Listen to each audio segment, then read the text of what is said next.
우리 하나님 앞에 기도하겠습니다. 하나님, 감사합니다. 주님의 나라와 주님의 뜻이 나의 삶에 임하심을 신뢰하며 또한 주님을 알기 원하고 주님을 보기 원하여 이 시간 주님 앞에 예배함에 나아갑니다.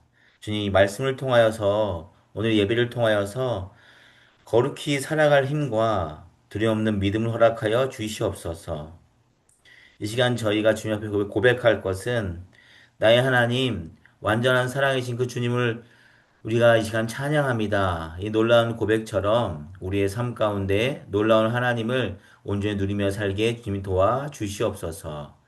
이 시간 주님의 날을 거룩히 구별하여 나왔습니다. 주님, 그곳에 모여 예배하는 자들에게 주님의 성령이 좌정하시어서 우리가 기대하지도 않은 또 알지도 못하는 주님의 놀랍고 신실한 뜻을 누릴 수 있는 복된 시간과 장소 되게 하여 주시옵소서. 우리의 삶을 돌아볼 때에 하나님 앞에 부끄러운 것이 있었다면 이 시간 자복하는 마음으로 예수 그리스도의 십자가 앞에 나아갑니다. 예수의 보혈로 그 모든 죄악된 것들을 깨끗하게 하시고 이제는 우리가 새 부대가 되어 하나님의 말씀을 온전히 품을 수 있는 믿음의 자녀들을 세워 주시옵소서. 또한 감사한 것들이 참으로 많은 줄 압니다. 하나님의 세세한 간섭에 따라 우리 입술의 고백이 그런 감사한 것들로 충만하게 하시고 또한 한 주간 살아갈 때에 내가 누리지 못한 놀라운 감사를 누리며 살 수 있는 복된 한 주가 되도록 주님의 성령님 인도하여 주시옵소서. 오늘 말씀을 통하여서 더욱더 주님을 알기 원합니다. 주 예수의 사랑을 더욱더 깨닫기 원합니다. 이 시간 함께 자정하시어서 우리 마음 가운데 듣는 마음 되게 하여 주시옵소서. 하나님을 더욱더 신뢰합니다. 예수님을 더욱더 사랑합니다. 예수님의 이름으로 기도합니다. 아멘. 우리 성 하나님의 말씀은 요한일서 3장 13절에서 18절 말씀입니다. 저와 여러분이 교독하겠습니다. 제가 먼저 읽을게요. 형제들아, 세상이 너희를 미워하거든 이상히 여기지 말라.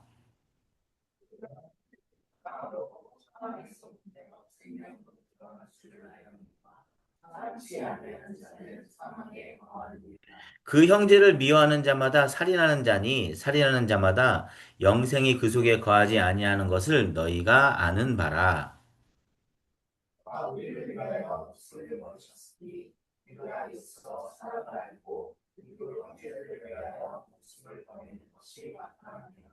누가 이 세상의 재물을 가지고 형제의 궁핍함을 보고도 도와줄 마음을 막으면 하나님의 사랑이 어찌 그 속에 거할까 보냐.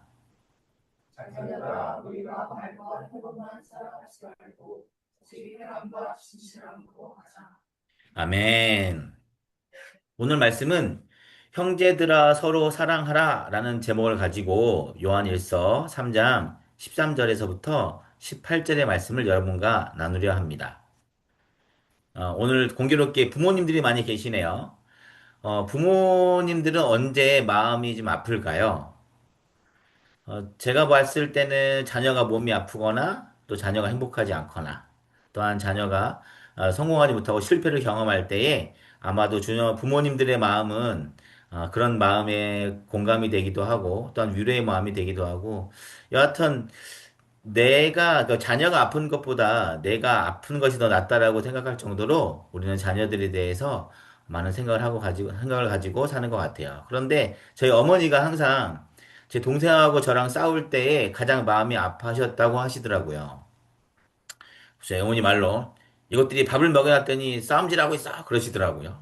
그래서 저도 생각해 보면은 자녀가 저 세 명이 있지만 만약에 우리 형제들이 사이가 좋지 않거나 다툼이 있으면 더욱더 마음이 아플 것 같아요. 근데 하나님 아버지도 마찬가지라고 생각이 됩니다. 하나님께서도요, 우리의 부모의 마음처럼 우리가 몸이 아프거나 우리가 행복하지 않거나 실패를 경험하거나 그럴 때에 마음을 아파하시지만 믿음의 형제들 가운데 사이가 좋지 않을 때에 하나님 아버지는 더 마음이 아프실 것 같아요. 그래서 오늘 우리는 아버지가 우리에게 바라는 것이 무엇인지 오늘 말씀을 통해 좀 자세히 보려고 합니다. 오늘 말씀의 형제는 누구일까요? 원래는 가인과 아벨의 이야기가 사실은 이 장에 나오기도 합니다. 그래서 여기서 말하는 형제는 첫 번째는 육적인 형제입니다. 같은 부모 아래 태어난 혈육의 형제 자매인 것이죠. 뭐 주영이하고 뭐 하은이 뭐 이런 식으로 부모가 같은. 또한 영적인 형제가 있습니다. 나와 함께 신앙생활을 하는 사람들.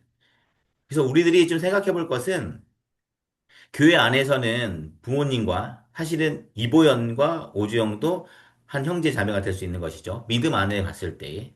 이런 것처럼 우리는 방콕 향기교회라는 공동체를 통해서 신앙생활을 함께하는 형제 자매들이 있습니다.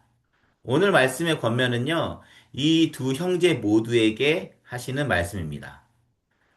이따가 우리가 요한복음 말씀을 이어서 읽겠지만, 하나님 아버지께서는 자녀들에게 하시는 이 명령이라고 형제들아 서로 사랑하라. 이 명령을 이야기하고 계시는 것입니다. 그렇다면 우리가 오늘 말씀을 통해서 확인할 것이 있는데요. 하나님 아버지께서 우리를 향한 네 가지 명령이 무엇인지를 우선 짧게 한번 보도록 하겠습니다. 14절에 보면 형제를 사랑해야 한다 라고 이야기를 하고 있고요. 15절에는 형제를 미워해서는 안 된다. 16절에서는 형제에게 죄를 지어서는 안 된다. 17절에서는 형제를 도와주어야 한다. 하나님 아버지께서는 믿음의 형제들에게 이러한 네 가지의 명령을 통해서 서로 사랑하라고 오늘 요한일서 3장을 통해 권면하고 계십니다. 그러면 우리가 한 절 한 절 자세히 좀 살펴보도록 하겠습니다. 첫 번째는 형제를 사랑해야 합니다. 우리가 14절을 같이 한번 읽어볼까요? 14절 시작.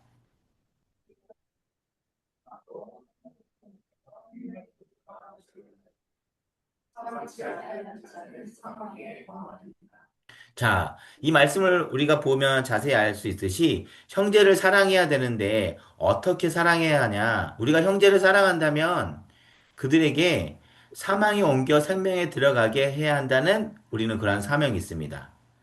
사망이 옮겨 생명에 들어간다는 것은 무엇입니까? 바로 구원받는 것을 의미합니다. 영생을 이야기하는 것이죠. 그래서 이 구원의 영생의 복음을 우리가 이야기할 때에 꼭 빼먹지 말고 생각해야 될 것이 있는데요. 완전한 사랑을 보여주신 십자가에 달려 우리의 죄를 대속하여서 죽으신 예수 그리스도를 전하는 것입니다. 이것이 바로 복음입니다. 여러분 저번 주 말씀 기억하나요? 우리가 복음을 대략적으로 세 가지로 명확하게 정의를 했는데요. 첫 번째는 예수 그리스도가 우리의 대속제물로 우리의 죄를 짊어지고 대신 십자가에 달려 죽으셨습니다. 두 번째는 그는 사망 권세를 깨뜨리고 부활하셨습니다. 그래서 우리에게 부활의 소망을 주셨습니다. 그리고 세 번째는 이것을 믿는 자는 구원을 받습니다. 이게 사실은 복음의 명확함을 이야기하고 있는데 오늘 말씀도 사망에서 옮겨 생명에 들어간 줄을 이 말씀을 우리가 생각을 해보면 구원받는 것을 의미하고 그 구원받는 것을 의미한다는 것은 예수 그리스도를 전하는 것, 예수를 듣는 것, 바로 복음을 전하는 것이 형제를 사랑하는 방법입니다. 그래서 우리는 복음을 전해야 합니다. 만약에 우리 가족 가운데, 우리의 친척 가운데 예수 그리스도를 모르는 가족이 있다면 예수 그리스도의 사랑으로 대하고 복음을 전해야 합니다. 근데 오늘 말씀은 두 가지 형제를 이야기했잖아요. 그래서 우리 믿음의 형제들에게는 나의 삶으로 예수 그리스도의 성품을 나타내는 것이 중요합니다. 이 말을 다시 쉽게 이야기하면 나의 모습을 통해 예수님이 나타나야 합니다. 이것이 바로 믿음의 형제를 사랑하는 것입니다.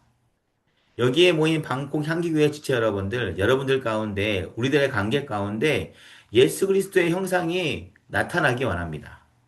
여러분의 모습을 통해서 예수 그리스도의 그 완전한 사랑이신 예수 그리스도 형상이 나타난다면 그것이 바로 형제를 사랑한다는 것입니다. 예수님의 성품은 여러 가지가 있겠지만 그 사랑의 그 모양은 여러 가지가 있겠지만 중요한 것은 우리의 모습을 통해서 예수가 나타났다는 것 자체 하나만 보더라도 우리를 완전한 사랑이신 그 예수님이 나의 삶을 좌정하시고 이끄시고 또한 그 모습을 통해서 예수를 모르는 자들이 혹여나 예수를 오해하는 자들이 나의 모습을 통해 나의 삶을 통해 주님을 경험한다면 이것이 바로 복음인 것이며 이것이 바로 형제를 사랑하는 것입니다. 우리 안에 이러한 모습이 충만하기 원합니다. 두 번째는요, 형제를 미워해서는 안 됩니다. 우리 15절 다 같이 한번 더 읽겠습니다. 시작.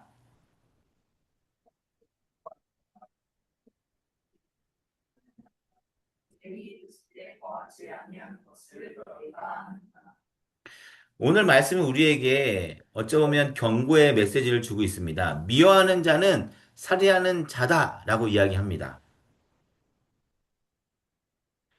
그래서 우리는 미워하는 마음을 우리 마음 가운데 없애야, 소멸해야 합니다. 우리가 어떻게 해야 미움을 이길 수가 있을까요? 미워하는 마음을 이길 수 있는 것은 사랑하는 마음입니다. 우리 안에 사랑하는 마음이 풍성하다면 우리는 그 미움을 이길 수가 있습니다. 좀 더 자세히 말하면 오늘 14절의 말씀을 통해 우리가 알듯이 예수 그리스도의 사랑이 풍성하다면 우리는 미움을 이길 수가 있습니다. 여러분 언제 사람이 미우십니까? 보통 대부분의 사람들은 나에게 상처를 주거나 아니면 나에게 피해를 주는 사람을 미워합니다. 그러나 오늘 성경에서는 형제를 미워하는 자는 그 마음에 형제를 미워하는 자는 살인하는 자라고 경고하고 있는데요. 우리는 예수 그리스도의 사랑을 아는 사람들은 그 사랑의 풍성함으로 인하여서 우리 안에 미워하는 마음을 떨쳐내 버리고 용서하는 마음을 품어야 될 것입니다. 그래서 정말로 힘든 일을 겪을 때에 어려운 일을 당할 때에 그 힘듦과 어려움에 우리가 중심을 맞추는 것이 아니라 이를 통한 하나님의 계획을 발견하기 원하고 두 번째로 이 일을 이겨낼 예수 그리스도의 사랑의 풍성함을 가지고 우리는 더욱더 기도해야 할 것입니다. 여러분의 마음 안에 미워하는 마음이 생긴다면 나의 마음에 예수 그리스도의 사랑이 풍성한지 한번 점검해 봐야 합니다. 성경은요, 그리고 예수의 그 사랑은요, 정말로 희한하게 우리를 증거하고 있는데요. 여러분 이런 경험했을지 모르겠습니다만, 내 안에 하나님을 향한 갈망과 예수의 사랑이 풍성하면, 말씀을 보기 싫어도 말씀을 보게 하고요. 또 나의 삶을 통해서 하나님의 인도하심을 누린다면, 찬양이 듣고 싶어지고, 또한 내 안에 미움이 가득할지라도 예수 그리스도의 사랑을 온전히 깨닫고 그 사랑에 충만한 자는 용서할 수 있는 마음이 생깁니다. 그래서 여러분, 우리 방콕 향기교회 안에 서로 미워하는 것이 아니라 서로를 이해하고 또 우리 안에 예수의 사랑으로 풍성함으로 각자에게 또한 우리에게 주님 원하시는 뜻이 무엇인지 발견할 수 있는 그런 믿음의 공동체가 되기 원합니다. 그래서 오늘 하나님의 명령처럼 형제를 미워하면 안 된다. 이 말은 다시 말하면 여러분 안에 형제를 미워하는 그 마음, 그 미움의 마음을 없앨 수 있는, 제거할 수 있는 예수의 사랑이 풍성한지 한번 바라보길 원합니다. 또한 이 말은 우리 방콕 향기의 공동체 안에 그런 예수의 사랑이 풍성한지를 우리가 한번 점검해 봐야 할 것입니다. 세 번째는요, 형제를 위해 목숨을 버려야 한다라고 물음표를 했는데 한번 자세히 해석하기 전에 우리 한번 말씀을 같이 한번 읽을게요. 16절 말씀입니다. 시작.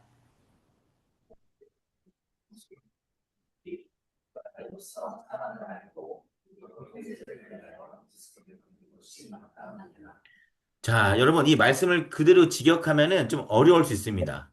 여러분 형제를 위하여 목숨을 버릴 수 있습니까? 근데 이 형제는 혈육의 형제뿐만 아니라 믿음을 같이 하는 우리 공동체를 이야기하게 한다고 말씀드렸잖아요. 간단하게 여러분 옆 사람을 위해서 여러분 죽을 수가 있습니까? 그래서 이 말씀을 그대로 형제를 위하여 목숨을 버려라 라고 해석하면 조금 어려움이 있습니다. 그러기 전에 우리는 다시 한번 그 전의 말씀을 살펴보고 이 말씀에 어떠한 뜻이 있는지를 알아봐야 하는데요. 14절 말씀에 형제를 사랑함으로 사망에 옮겨 생명에 들어간 줄 아노라 라고 얘기한 것처럼 여기서 사망은 죄의 형벌을 이야기합니다. 인간이 죄를 짐으로 인하여서 사망에 이르게 되었잖아요. 그래서 이 사망의 반대는 영생입니다. 영생은 무엇인가요? 바로 구원입니다. 다시 한번요. 인간은 하나님과 함께 영원토록 살 수 있었는데 그 가운데 죄로 인하여서 그 에덴에서 쫓겨나게 되었고 우리 안에 그 죄성으로 인하여서 그 죄의 형벌은 끝내 우리가 죽을 수밖에 없었던 사망에 이르게 된 것인데 사망의 반대는 영생이잖아요. 그 영생은 바로 구원이죠. 그 구원의 중심에는 누가 있습니까? 바로 또한 예수 그리스도가 있죠. 그리고 15절을 다시 한번 보면은 살인하는 자마다 영생이 그 속에 거하지 아니한다라고 이야기합니다. 여기서 살인은 죄의 형태를 이야기하는 것이죠. 미워하는 마음이죠. 그렇죠? 살인의 반대는 다시 살리는 것. 다시 사는 것은 무엇입니까? 영원히 사는 것, 바로 구원이죠. 자, 사망, 살인, 죄의 형벌, 죄의 형태, 이것을 구원으로 이해하시면 되겠습니다. 영생, 다시 사는 것. 목숨은 우리가 살아갈 수 있는 형태를 이야기하는 것입니다. 여러분 이해되셨죠? 목숨이 붙어 있다라는 말은 살아 있다라는 것이잖아요.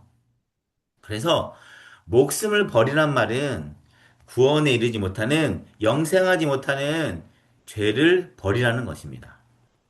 그래서 16절 말씀을 다시 한번 보면 그가 우리를 위하여 목숨을 버리셨으니 우리가 이로써 사랑을 알고 예수 그리스도가 우리의 죄사함을 위하여 십자가에 달려 죽으셨으니 우리도 형제를 위하여 목숨을 버리는 것이 마땅하니라. 예수 그리스도의 사랑을 아는 우리들은 형제들에게 죄를 지어서는 안 된다. 이렇게 해석하는 것이 더 옳습니다. 우리 안에 서로를 향한 온전한 사랑이 풍성하기 원합니다. 그러나 인간의 나약함을 인하여서 우리의 죄의 형태를 인하여서 서로를 미워하거나 또한 그 미움은 사망이 된다고 이야기했잖아요.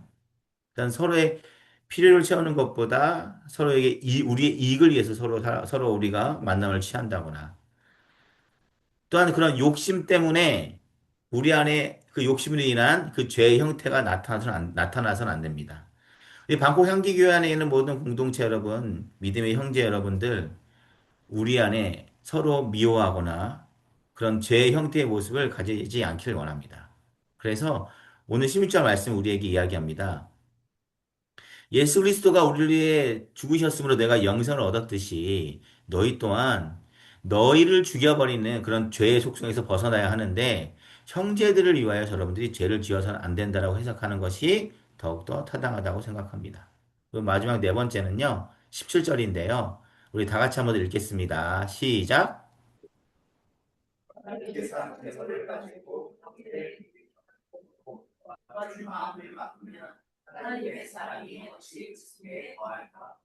아멘.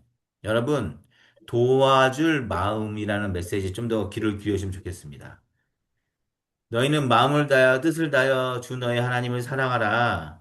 새 마음을 품으라. 이는 예수 그리스도의 사랑이니 성경에서는요. 우리의 마음, 여러분의 중심에 무엇이 있는지에 대하여서 가장 첫 번째 우선순위를 가지고 이야기를 합니다. 그래서 오늘 이 말씀도 우리가 도와줄 마음의 초점을 맞춰서 성경을 보게 되면 사람을 돕는다는 것은 누군가에게 도움을 준다는 것은 우선 마음으로 하는 것입니다. 우리 공동체 안에 우리의 형제 자매 가운데 누군가 어려움을 처할 때에 이걸 공감이라고 하죠. 우리 마음 가운데 그 형제의 아픔과 어려움을 공감할 수 있는 그 마음을 품는 것이 정말로 중요합니다. 그래서 이 말씀은 야, 너희들이 돈이 정말 많은데 그 돈 가지고 형제를 안 도와주면 야, 그거 하나님의 사랑이 너 안에 있냐? 이렇게 해석하는 것이 아니라 이 세상의 재물을 가지고 이 재물은 돈만 말하는 것이 아니라 재능이라든지 환경을 이야기합니다. 내 마음 가운데 우리 형제의 어려움을 내가 봤다면 여러분 마음 가운데 공감할 수 있는 도와줄 마음을 품어야 한다. 그러면 그 마음이 품지 않는 그 형제를 위해 우선 무엇을 할 수 있을까요? 기도할 수 있습니다. 그래서 예수 그리스도가 우리를 위해 중보 기도하시는 것은 그분은 우리와 함께 하길 원하시고 그분의 기도를 통하여서 그분의 중보 기도를 통하여서 우리가 하나님의 뜻을 발견하게 되는 것인데 바로 예수님은 우리와 함께 하길 함께 하는 것 공감하길 원하시는 것이죠. 여러분들이 공감할 수 있는 우리의 형제의 아픔과 어려움을 함께 이해하고 아파할 수 있는 그런 도와줄 마음, 공감의 마음이 있길 원합니다. 그런데 도움은요, 부담과 순종을 가지고 행하는 것입니다. 부담은 나의 것을 약간을 포기하는 것이 부담이고, 순종은 내가 하고 싶지 않지만 해야 될 일 순종입니다. 그래서 우리는 넓은 마음으로 도와줄 수 있는 그 마음, 부담과 순종을 가지고 이것을 행하는 이러한 넓은 마음이 우리 안에 있어야 합니다. 사랑은 부담과 순종을 요청합니다. 도와줄 수 있는 넓은 마음을 품는 것. 이것이 바로 사랑입니다. 우리 방콕 향기교회 안에 이러한 마음이 풍성하기 원합니다. 서로의 아픔과 고통과 어려움을 나누며 그 가운데 공감함으로 그것들을 위하여 함께 기도할 수 있는 그런 믿음의 공동체가 되기 원합니다. 때로는 우리가 사랑해야 하기 때문에 부담이 될 수도 있고요. 또한 내가 어려운 환경 가운데서도 이를 위하여 순종해야 할 때도 있습니다만 오늘 말씀에서는 믿음의 형제들은 이렇게 해야 돼라고 하나님은 우리에게 권면하고 계십니다. 우리 안에 넓은 마음을 품는 이러한 사랑이 풍성한 방콕 향기 교회가 되길 원합니다. 오늘 하나님의 명령에 따라 형제를 사랑하라. 근데 네 가지의 모습을 통하여서 우리가 그 사랑의 형태를 확인했는데요. 저희 교회의 시그니처죠. 제가 위에 것 읽으면 밑에 것 읽는 결단하는 시간입니다. 우리 한번 해보도록 할게요. 자, 첫 번째 사랑이죠. 복음을 전함.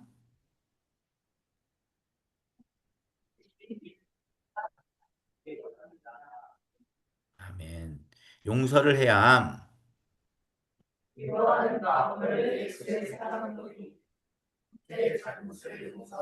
아멘. 목숨을 버림.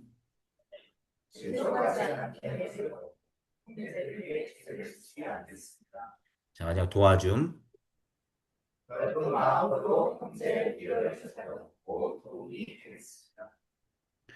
저희 아까 전에 처음에 메시지를 전할 때 여러분 부모가 속상할 때로 시작했잖아요. 그럼 부모가 가장 기뻐할 때는 하나님 아버지가 기뻐할 때는 언제일까요? 바로 이 네 가지의 권면을 행할 때에 믿음의 형제들에게 네 가지 사랑을 행할 때에 믿음의 형제들의 사이가 이러한 사랑이 풍성할 때에 하나님 아버지는 기뻐하실 것입니다. 그래서 우리는 우리의 형제를 믿음의 형제를 사랑해야 할 의무가 있습니다. 왜냐하면 하나님께서는요, 형제를 서로 사랑하라, 이렇게 단순한 명령을 이야기하는 것이 아니라, 실제적으로 말씀에 보면, 이거 말씀이 요한복음인데, 예, 죄송합니다. 요한복음 3장에 보면, 형제를 왜 사랑해야 되는지에 대해서 하나님의 명령이 나와져 있습니다. 그의 계명은 이것이니, 그의 명령은 이것이니, 곧 그 아들 예수 그리스도를 믿음으로 믿고, 예수를 믿는 사람들은 거룩할 무리도 성도라고 이야기했죠. 그가 우리에게 주신 계명대로 하나님 우리에게 주신 그 말씀대로 형제를 사랑해라는 말씀대로 서로 사랑할 것이라.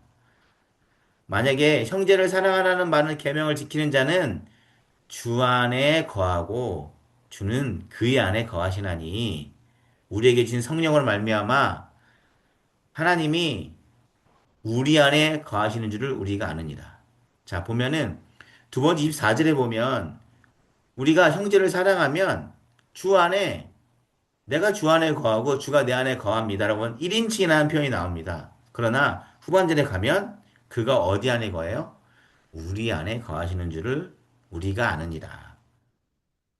하나님의 사랑은 이렇습니다. 각자에게 임하는 것도 있지만 우리 공동체에 임하기도 합니다. 그래서 오늘 우리는 하나님의 네 가지 명령, 형제들아 서로 사랑하라. 이 계명을 지킴으로 삶으로 복음을 전하며 미워하지 않고 서로 용서하고 서로에게 죄를 짓지 않으며 각자의 필요를 채워줄 때에 하나님 아버지가 나의 안에 거하며 우리 안에 성령의 인도하심으로 기쁨을 누리는 방콕 향기교회가 또한 우리 안에 하나님의 사랑이 풍성한 방콕 향기교회가 되기 원합니다. 오늘 말씀 11절에 보니까요. 우리가 서로 사랑할지니 이는 너희가 처음부터 들은 소식이라. 아, 창세전부터 너희는 서로 사랑해라. 방콕 향기교회 지체들 너희는 서로 사랑하라라고 하나님은 명령하셨던 것이죠.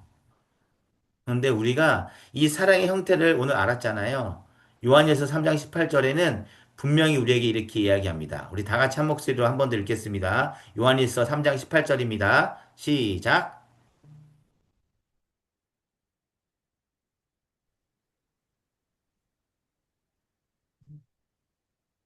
읽었나요? 자녀들아 우리가 말로 혈로만 사랑하지 말고 행함과 진실함으로 하자. 네, 잠깐 멈췄었나 보네요. 그쵸? 여러분 읽으신 줄 알고 넘어가겠습니다. 우리가 말과 혀로만 사랑하지 말고 행함과 진실함으로 형제를 사랑하는 우리 모두가 되기를 소망합니다. 아멘. 우리 헌금하고 기도하고 축도하겠습니다.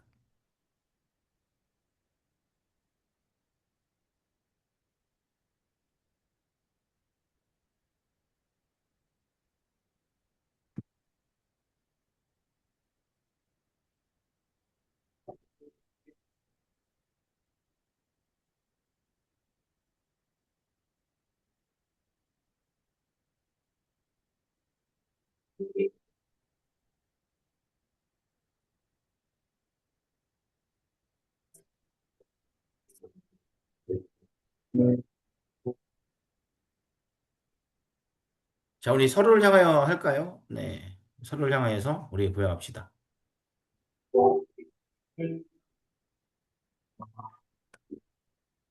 우리 옆 사람 향해서 우리 구해합시다. 너는 그리스도 향기라. 네, 옆 사람 향해서 축복해야죠. 네.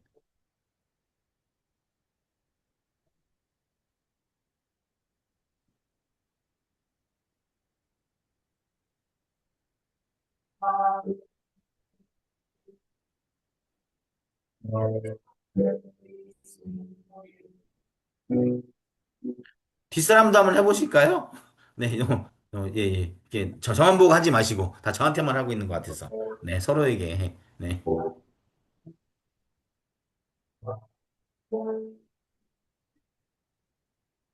아멘. 우리 기도하고 축도하고 예배 마무리하겠습니다. 기도합니다. 하나님, 오늘 요한일서 3장 말씀을 통하여서 형제들아 서로 사랑하라 라는 이 말씀을 가지고 하나님 말씀을 나누었습니다. 네 가지 사랑의 형태를 주께서 우리에게 알려주셨는데 이 모든 것을 행할 수 있는 주님의 성령의 인도하심과 도우심을 요청합니다. 여기에 모인 모든 지체들이 그 사랑의 풍성함으로 인하여서 우리 안에 그 사랑의 놀라움으로 인하여서 그 사람을 누리며 살아갈 때에 우리가 알지 못하고 우리가 기대하지 못한 놀라운 주님의 은혜를 경험한 줄 압니다. 각자 사랑할 수 있는 또 우리 공동체가 사랑을 풍성한 믿음의 공동체가 되도록 우리 마음 가운데 자정하셔서 그를 행할 수 있는 모든 환경과 여건과 생각을 주께서 주장하여 주시옵소서. 그렇게 인도하실 주님을 더욱더 사랑합니다. 예수님의 이름으로 기도합니다. 축도하겠습니다. 이제는 우리 주 예수 그리스도의 은혜와 한없고 놀라우신 하나님의 사랑하심과 성령님의 내주 교통하심이 우리가 서로 사랑하겠습니다 라고 고백하는 방콕 향기교회 지체들 머리 위에, 가정 위에, 교회 위에, 학교 위에, 직장 위에, 그들이 속한 모든 곳 위에 이제부터 영원토록 함께 하시기를 기원하옵나이다. 아멘. 우리 영광의 박수 심하게 돌리십시다. 영광의 박수. 교회 소식 볼게요. 자, 오늘 많네요, 사람이. 자, 방콕 향기교회 오신 성도님들 환영하고 축복합니다. 환영하고 축복합니다. 네, 좋아요. 아, 저는 27일 날 입국하게 됐고요. 그리고 뭐, 저의 근황이들 다들 아시겠지만, 우선 방콕에 와서 교회와 교회 일도 좀 돌보고 그리고 방콕에 있는 회사 일도 좀 봐야 될 일이 있어서 조금 바쁠 것 같아요. 네. 여러분들 이제 한국은 가을이 시작됐네요. 어제 비가 오기 시작했고 이제 점점 날씨가 쌀쌀한데 방콕은 어쩐지 모르겠습니다. 이제 개학이 얼마 남지 않았는데 방학 마무리 잘 하시고 네. 아셨죠? 네, 현실적인 얘기를 해야 되니까. 네. 그래도 남은 방학 일정 즐겁고 알차고 기쁘게 보내기 원합니다. 여러분 수고하셨어요. 박수! 들어갔어요.